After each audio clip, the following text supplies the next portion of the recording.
Selamat pagi, salam sehat, salam bahagia dan mulia untuk kita semuanya. Assalamualaikum warahmatullahi wabarakatuh. Perkenalkan, nama saya Kiki Rizkyananda dari Antropologi 2017 NIM 071711733021. Video ini dibuat sebagai penerapan teori atau materi atau konsep-konsep yang kita dapatkan dari mata kuliah Antropologi Kependudukan dengan dosen pengampu Bapak Dr. Andas Muhammad Habib MA. Sebelum memasuki bagian video selanjutnya, saya berharap dan saya selalu berdoa agar kita semua bisa mendapatkan kesehatan dan dijauhkan dari segala mara bahaya, mengingat saat ini pandemi COVID-19 masih merajalela di mana-mana. Saya berharap kita semua selalu waspada dan selalu senantiasa berhati-hati. Dalam video ini, saya akan membahas mengenai tema keluarga berencana atau family planning dan alat kontrasepsi. Saya mengambil judul fenomena peningkatan jumlah ibu hamil dan korelasinya terhadap intensitas kunjungan pelayanan keluarga berencana atau KB selama masa pandemi COVID-19. Pertama-tama yang akan saya jelaskan adalah mengenai starting point atau studi terdahulu. Starting point di sini adalah sebagai pijakan atau landasan dalam proses pembuatan PBL atau Project Based Learning yang dimaksudkan sebagai upaya kampus merdeka. Starting point yang saya gunakan di sini adalah berkaitan dengan judul yang tadi saya sudah jelaskan, saya sebutkan. Selain itu, starting pointnya saya mengambil 5 penelitian terdahulu, di mana kelima penelitian tersebut berkaitan dengan teori interaksi simbolik.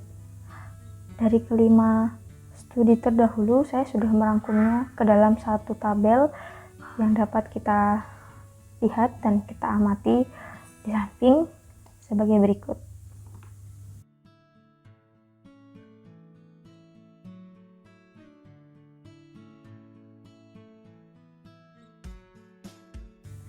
Selanjutnya, setelah membahas mengenai starting point atau studi terdahulu, saya akan menjelaskan mengenai alasan saya memilih judul yang telah saya sebutkan di awal. Saya memiliki 3 alasan mengapa saya memilih judul tersebut. Yang pertama adalah alasan secara empiris.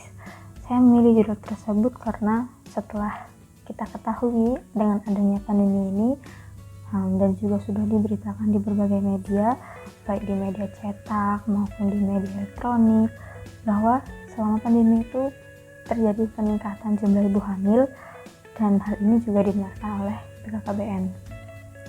Kemudian alasan kedua adalah alasan secara rasional, di mana dengan adanya pandemi ini membentuk suatu pemaknaan atau menjadikan adanya pemaknaan dari ide-ide dasar manusia yang kemudian itu ditunjukkan juga dengan tindakan-tindakan dan komunikasi yang dapat kita amati dan kita analisis.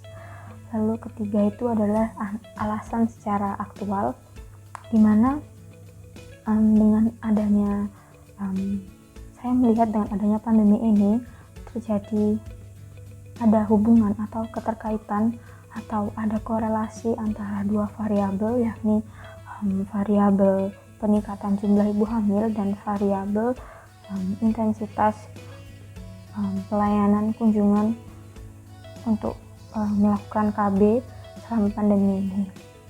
Selanjutnya, saya akan membahas mengenai teori interaksi simbolik milik George Herbert Mead, di mana dalam teori ini salah satu fokusnya itu adalah perilaku peran, kemudian ada interaksi antar individu, selain itu juga ada tindakan-tindakan dan komunikasi yang dapat diamati, di mana apabila kita ingin memahami seseorang atau apabila kita ingin memahami perilaku seseorang, maka semestinya kita harus semestinya kita harus mendasarkan pemahaman tersebut pada apa yang dilakukan oleh orang lain atau apa yang mereka lakukan.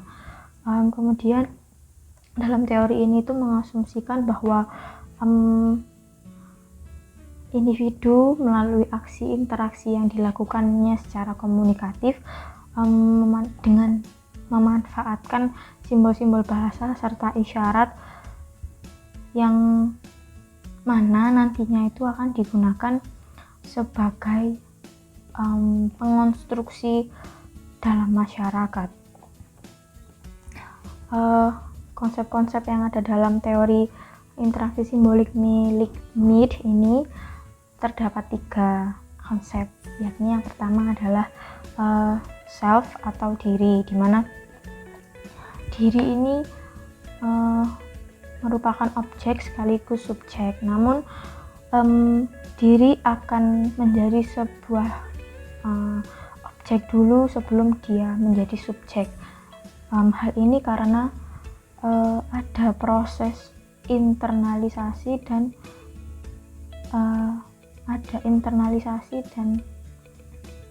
internalisasi subjek atas realitas yang ada dalam struktur lingkungannya. Kemudian pungkasnya itu bahwa dalam diri itu muncul sebuah proses interaksi, atau dapat dikatakan bahwa diri itu akan muncul dalam proses interaksi karena manusia itu menyadari bahwa diri manusia itu ada dalam interaksi tersebut. Kemudian kedua itu adalah mind atau pikiran, di mana kemampuan seseorang atau kemampuan individu dalam menggunakan simbol-simbol atau isyarat itu memiliki makna sosial yang dapat diartikan atau memiliki artian yang sama, di mana individu itu harus mengembangkan pikirannya untuk memahami, dan pengembangan itu dilakukan dengan cara interaksi dengan individu lain. Kemudian yang ketiga adalah konsep society atau masyarakat, di mana konsep ini menjelaskan bahwa hubungan sosial yang diciptakan oleh individu atau dibangun atau dikonstruksi tiap individu itu dalam masyarakat, yang kemudian nanti akan mengantarkan masyarakat itu ke dalam proses pengambilan peran atau proses kepemilikan peran yang dimilikinya dalam masyarakat. Interaksi simbolik itu berasal dari mind atau pikiran yang kemudian mengenai self atau diri, kemudian memiliki hubungan dalam interaksi sosial serta memaknai sesuatu yang ada dalam masyarakat atau society. Mead mendasarkan teori yang dikemukakannya tersebut itu atas tiga hal penting. Yang pertama adalah pentingnya makna bagi perilaku manusia, kemudian adalah pentingnya konsep mengenai diri sendiri, dan yang ketiga adalah hubungan antara individu dengan masyarakat. Selanjutnya saya akan membahas mengenai perkembangan COVID-19. Seperti yang sudah kita ketahui bahwa meluasnya penyakit akibat virus ini yang kemudian kita sebut dengan COVID-19 atau coronavirus disease ini merupakan sebuah penyakit virus yang diduga berasal dari Wuhan, Cina. Penyakit virus ini menyebar hingga hampir ke seluruh bagian negara di dunia. Hal ini menyebabkan WHO atau Organisasi Kesehatan Dunia menyatakan bahwa wabah penyakit akibat virus ini adalah sebuah pandemi global. Kemudian di Indonesia sendiri, wabah COVID-19 ini baru ditemukan pada awal tahun 2020, tepatnya bulan Maret. Kemudian dengan adanya COVID-19 ini, pemerintah Indonesia mengeluarkan keputusan Presiden nomor 12 tahun 2020 tentang penetapan bencana non-alam akibat penyebaran COVID-19 sebagai sebuah bencana nasional. Kemudian fenomena pandemi COVID-19 ini saat ini masih belum hilang. Bisa kita hitung sejak bulan Maret sampai saat ini sudah bulan Desember 2020, sudah sekitar hampir 9 bulan coronavirus ini bertahan di Indonesia dan masih belum hilang. Kemudian perkembangannya ini semakin hari jumlah kasus positifnya semakin menunjukkan peningkatan. Data untuk membuktikannya dapat kita lihat dari tabel berikut ini, di mana di tabel samping ini menunjukkan bahwa angka jumlah kasus positif COVID di Indonesia itu mengalami peningkatan dan relatif naik turun atau fluktuatif ya, tidak selalu naik secara tajam dan tidak selalu turun dengan tajam, tapi juga tidak terlalu signifikan antara naik dan turunnya, jadi masih fluktuatif. Pandemi COVID ini memberikan dampak kepada seluruh aspek kehidupan manusia serta memberikan dampak dan pengaruh terhadap semua lapisan masyarakat. Salah satu dampak yang sampai saat ini masih terasa dan akan terasa sampai berbulan-bulan ke depan adalah dengan meningkatnya jumlah ibu hamil. Peningkatan jumlah ibu hamil ini dapat kita pertanyakan dan dapat kita mencari tahu apa penyebabnya. Apakah ada hubungannya dengan COVID atau apakah ada hubungan dengan aspek yang lainnya. Saat pandemi COVID-19 ini, pemerintah melakukan berbagai upaya untuk menekan terjadinya penyebaran atau menekan perluasan penyebaran kasus COVID-19. Salah satunya adalah pemerintah melakukan pembatasan pada layanan rutin masyarakat seperti yang bisa kita ketahui. Layanan itu seperti pelayanan untuk ibu hamil dan yang lainnya. Dari pembatasan pelayanan ini memiliki imbas atau memiliki pengaruh terhadap kondisi masyarakat saat pandemi ini, seperti dengan adanya pembatasan tersebut berimbas pada program KB yang menunjukkan adanya penurunan atas pelayanan peserta atau kunjungan yang dilakukan oleh peserta KB, dan hal ini menunjukkan juga adanya penurunan peserta MKCP atau peserta yang melakukan metode kontrasepsi jangka panjang.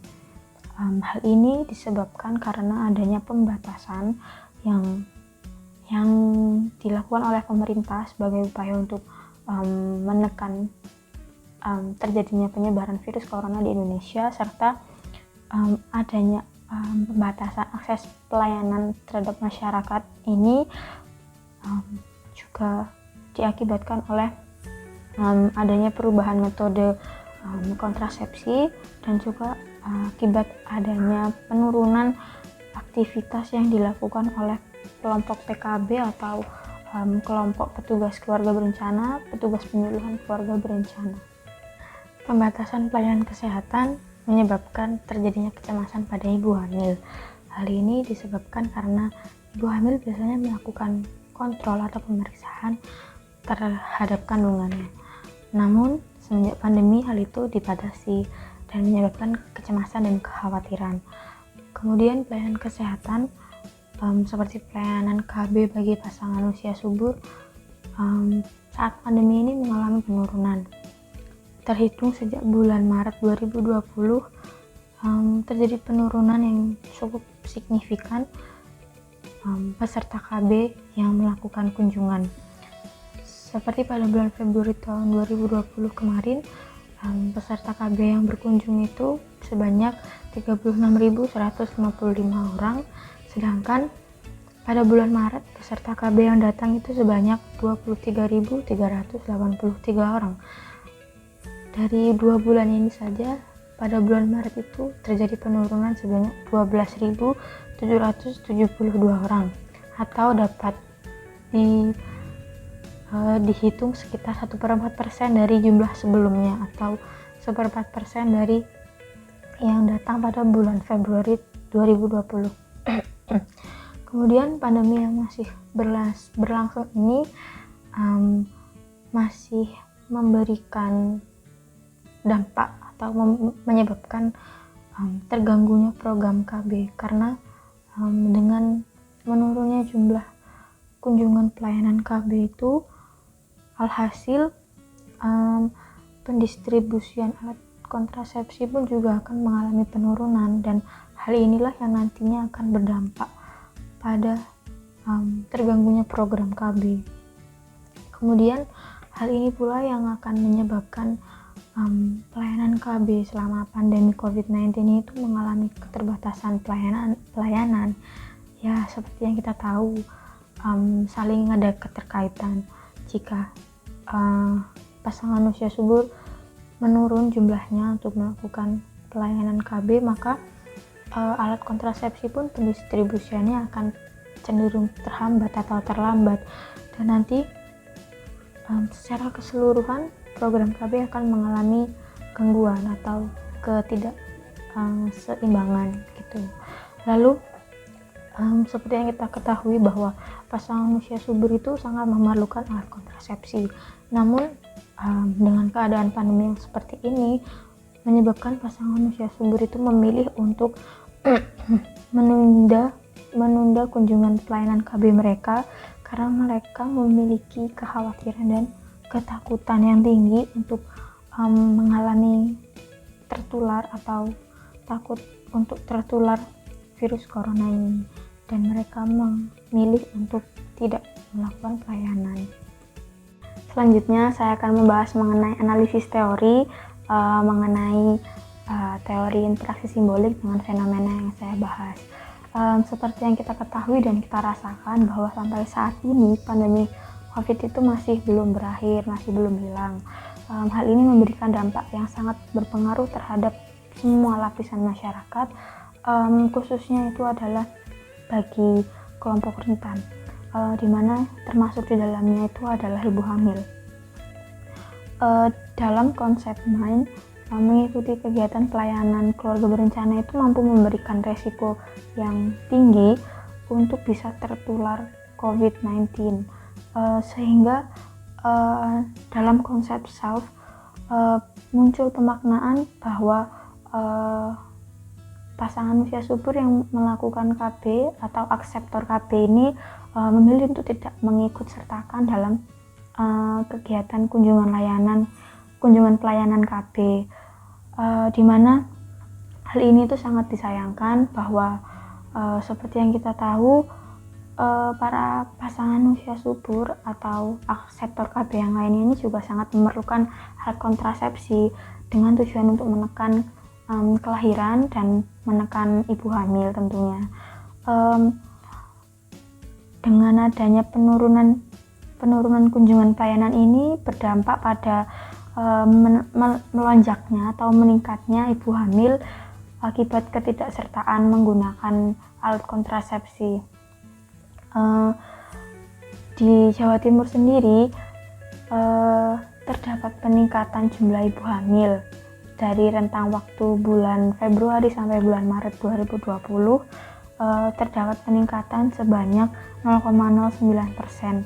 Yang ditunjukkan pada bulan Februari ini terdapat sebanyak 229.667 ibu hamil atau berkisar 2,84% dari total keseluruhan pasangan usia subur.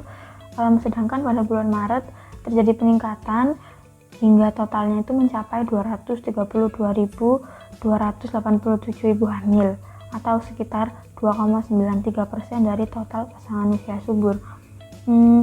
Hingga pada bulan April sendiri total pasangan usia subur itu mencapai 7.849.073 orang.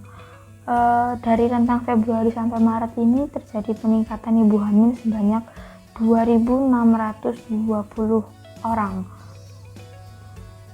Selanjutnya saya akan membahas mengenai hubungan fenomena dengan SDGs atau Sustainable Development Goals, di mana tertuang dalam tujuan ketiga dalam SDGs itu terkait kehidupan sehat dan sejahtera, di mana poin pentingnya itu adalah menjamin kehidupan yang sehat dan meningkatkan kesejahteraan untuk seluruh penduduk semua usia. Salah satu poinnya itu berfokus pada keluarga berencana, di mana pada target ketujuh pada tahun 2030 menjamin akses universal terhadap layanan kesehatan seksual dan reproduksi, termasuk di dalamnya adalah keluarga berencana, informasi dan pendidikan, serta integrasi kesehatan reproduksi ke dalam strategi dan program nasional. Dalam hal ini sesuai dengan fenomena yang saya sebutkan tadi di awal, bahwa pelayanan kesehatan ketika masa pandemi ini mengalami pembatasan, yang merupakan pembatasan ini adalah salah satu upaya yang dilakukan pemerintah untuk menekan penyebaran virus corona terhadap masyarakat secara luas. Namun hendaknya pemerintah juga mengkaji ulang apakah pembatasan ini adalah cara yang efektif untuk mengimplementasikan dari tujuan ketiga SDGs ini terhadap masyarakat. Menurut saya pembatasan itu perlu dilakukan, namun mengingat adanya pembatasan sosial yang harus dilakukan oleh masyarakat, pemerintah hendaknya memberikan seperti penjadwalan atau waktu-waktu khusus bagi mereka yang termasuk kelompok rentan atau masyarakat lain guna mendapatkan pelayanan rutin yang biasa mereka lakukan setiap bulannya.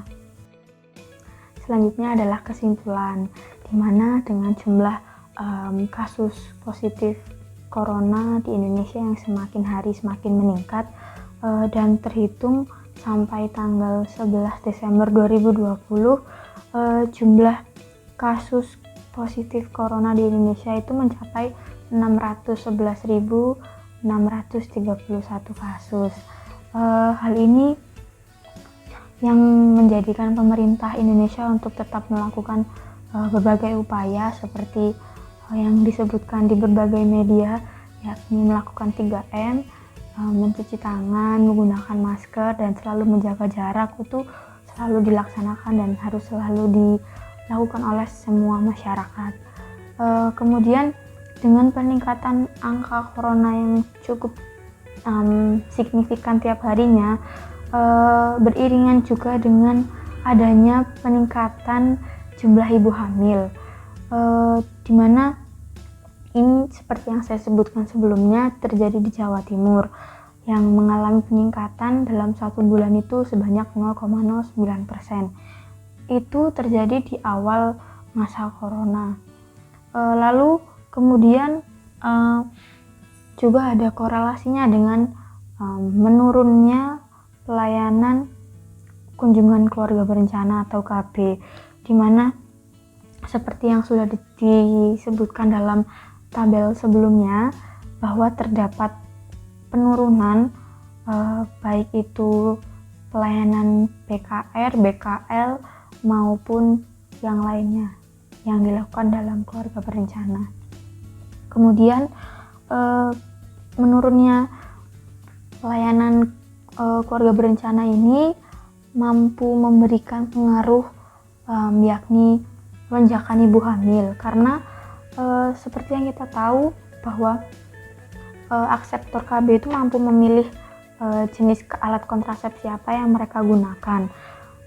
Sedangkan dari yang saya baca dari beberapa jurnal itu menunjukkan bahwa apabila akseptor KB putus suntik itu memiliki resiko untuk hamil sebesar 10%, sedangkan pada KB IUD atau KB intrauterine device itu resiko untuk hamil sebesar 15%.